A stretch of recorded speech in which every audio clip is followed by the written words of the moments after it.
अस्सलाम वालेकुम dear students and viewers, welcome to my channel teacher Pakistan academy.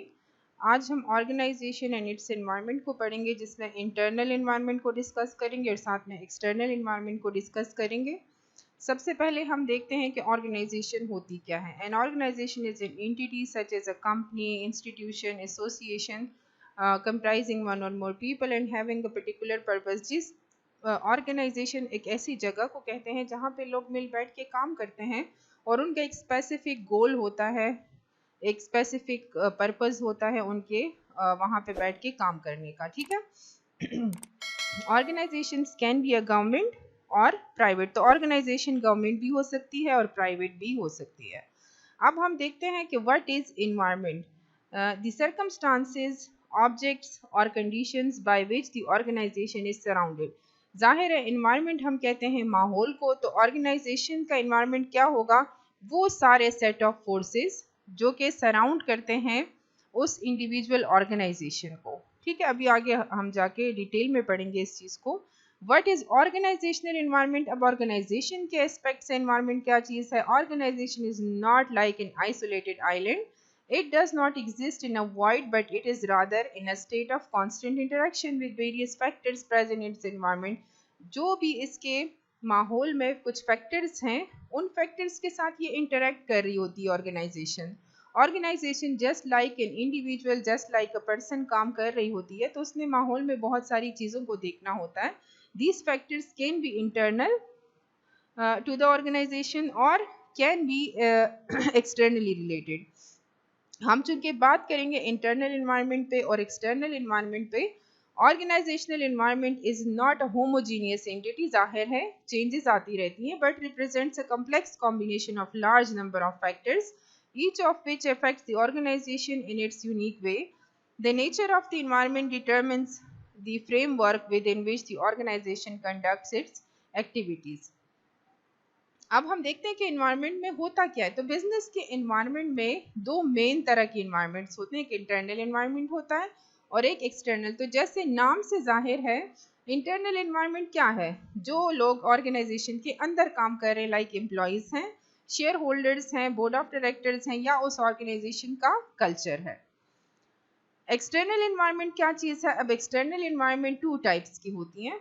एक होता है जनरल इन्वायरमेंट। अभी थोड़ा सा डिटेल में हम पढ़ेंगे इसको, but in short general environment वो है जो जनरली जो आपके एक्सटर्नल फैक्टर्स हैं जो कि आपके ऑर्गेनाइजेशन को अफेक्ट करते हैं, like economic dimension, technological dimension, socio culture dimension, the political legal dimension and international dimension. ठीक है। और एक होता है टास्क इन्वायरमेंट हमारे पास।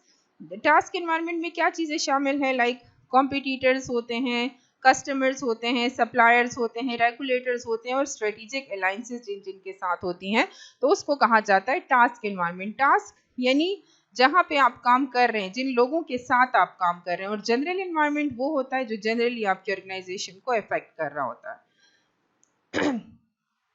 अब नंबर 1 को हम डिटेल में डिस्कस करते हैं, जो कि है जनरल इन्वायरमेंट।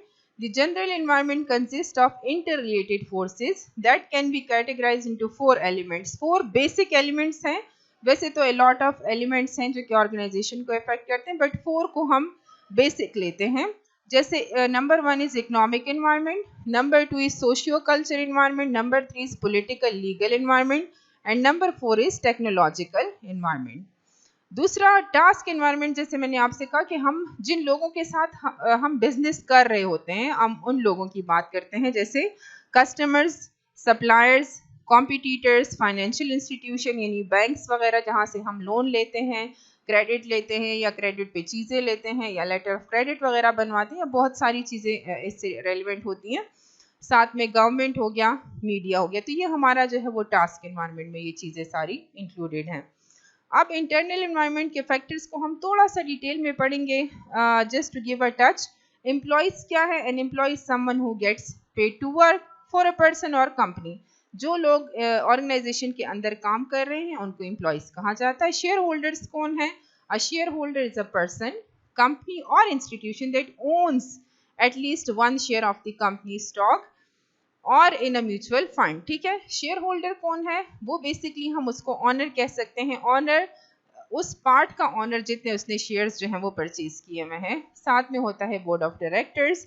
तो बोर्ड ऑफ डायरेक्टर्स जो है वो गवर्निंग बॉडी है। जाहिर है शेयर होल्डर्स जो है वो खुद गवर्न नहीं कर रहे होते, वो खुद नहीं चला रहे होते बिजनेस को, ऑर्गेनाइजेशन को, बल्कि बोर्ड ऑफ डायरेक्टर्स के जरिए, मैनेजर्स के जरिए जो हैं वो चला रहे होते हैं। साथ में कल्चर। अब कल्चर क्या चीज़ है? Organisation culture is the collection of values, expectations and practices that guide and inform the actions of all team members. जो सब पे कल्चर अप्लाई होता है। लाइक फॉर एग्जांपल हम कह सकते हैं कि यूनिफॉर्म का कल्चर हो गया, या हम ये कह सकते हैं कि नो स्मोकिंग का कल्चर हो गया, या हम ये कह सकते हैं कि एक जो डाइवर्सिटी आती है कल्चर में, तो ये सारी चीज़ें जो हैं वो ऑर्गेनाइजेशन कल्चर का हिस्सा होती हैं।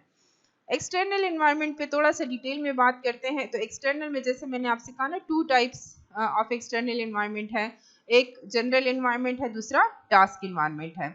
तो जनरल इन्वायरमेंट वो सारी बड़ी बड़ी चीज़ें जो आप यानी मैक्रो फैक्टर्स जो आपके ऑर्गेनाइजेशन को इफेक्ट करते हैं, वो सारे के सारे आते हैं जनरल इन्वायरमेंट में, जिसमें नंबर 1 है economic environment. It refers to all the external economic factors that influence the performance of the company. These factors are often beyond the company's control and may be either large scale or small scale. ठीक है। अब जैसे macro factors कौन कौन से हो सकते हैं? एम्प्लॉयमेंट, अनएम्प्लॉयमेंट है। ऑब्वियसली इस पे कंपनी का या ऑर्गेनाइजेशन का कोई कंट्रोल नहीं होता। इनकम, इन्फ्लेशन, इंटरेस्ट रेट, तो ये सारी चीज़ें जो हैं वो ऑर्गेनाइजेशन की पहुंच से या उनकी कंट्रोल से बालातर होती हैं। Number 2 is socio-cultural environment. What is socio-cultural? The social environment, social context refers to the immediate physical and social setting in which people live or in which something happens or develops. It includes the culture that the individual was educated or lives in and the people and institution with whom they interact. Socio-culture for organization, यानी यहाँ पे मैंने एक example डाली है। जैसे consumers का lifestyle क्या है, बाइंग हैबिट्स क्या है, एजुकेशन उनका क्या है, रिलीजन क्या है, बिलीफ्स क्या है। तो ये सारे की सारी जो है ये सोशल कुछ फैक्टर्स हैं जो कि एक कल्चर को डिवेलप करती हैं, कल्चर बनाती हैं। दैट इज वाई, चूंकि ये कॉम्बिनेशन है सोशल फैक्टर्स के और साथ में कल्चरल फैक्टर्स का, तो इसीलिए इसको सोशियो कल्चर इन्वायरमेंट जो है वो कहा जाता है। ठीक है। Number 3 is political legal environment. Obviously ये भी जो है ऑर्गेनाइजेशन के कंट्रोल से आउटसाइड होता है।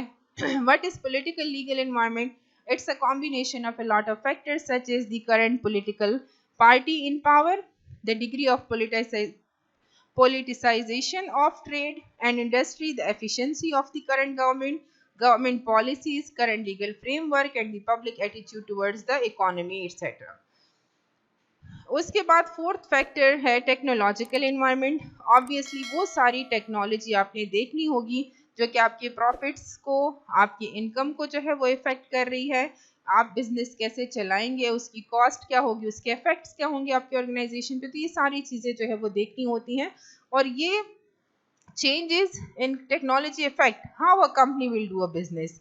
ऑब्वियसली कंपनी जो है वो आइसोलेटेड नहीं रह सकती। That is why technological environment को देखना भी बड़ा ज़रूरी है। Thank you so much. In case of any questions, queries, आप कमेंट जो है वो कमेंट बॉक्स में जो है वो आप मुझे फीडबैक दे सकते हैं अगर आपको कोई स्पेसिफिक टॉपिक चाहिए। जैसे ये टॉपिक भी मैंने कुछ स्टूडेंट्स की जो है वो डिमांड पे बनाया है। होपफुली आपने अंडरस्टैंड कर लिया होगा। Stay tuned. Thank you so much.